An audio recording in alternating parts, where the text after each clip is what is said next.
Hi friends, நம்ம 2 நிமிஷத்தில் மிளகு சீரகம் ரசம் எப்படி வைக்கிறதுன்னு பார்க்கலாம். ஒரு ஜாரில் மிளகு சீரகம் பூண்டு போட்டு கிரைண்ட் பண்ணி வச்சுக்கலாம்.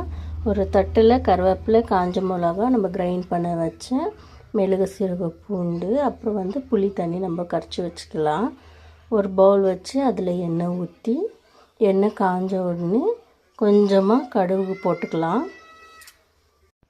கடுகு போட்டுக்கின்னு கடுகு பொரிஞ்சு வந்தோடனே நம்ம தட்டில் எடுத்து வச்சுக்கிறோம் இல்லையா, கருவேப்பிலை காஞ்ச மிளகா மிளகு சீரகம் அதை ஆட் பண்ணிக்கலாம். அது போட்டுட்டு நல்லா தெருவி கொடுத்துக்கலாம். நல்லா ஸ்லோவாக வச்சு நீங்கள் ஸ்லோ ஃப்ளேமில் வச்சு நீங்கள் தெருவி கொடுத்தீங்க. ஹையில் வச்சிங்கன்னா தீஞ்சிடும். அப்புறம் கொஞ்சமாக நம்ம மஞ்சாத்தூள் போட்டுக்கலாம்.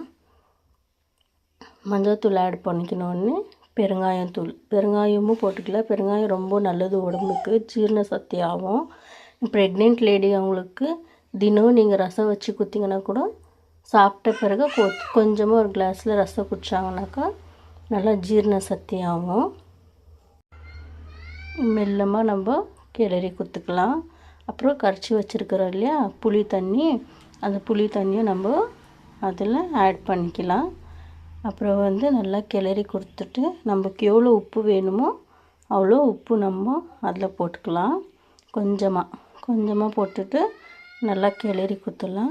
அது நல்லா கொதிச்சிடும். ஒரு 2 கொதி 3 கொதி வந்தோடனே நம்ம ஸ்டவ் ஆஃப் பண்ணிக்கலாம். இது ஜுரம் இருக்கிறவங்களுக்கு, ப்ரெக்னென்ட் லேடிங்களுக்கு கொடுத்தா ரொம்ப நல்லது உடம்புக்கு ஆச்சுங்களா. இந்த மாதிரி நம்ம ரெசிபி பார்க்கணுன்னா நம்ம சேனலை ஃபாலோ பண்ணுங்கள். தேங்க்யூ.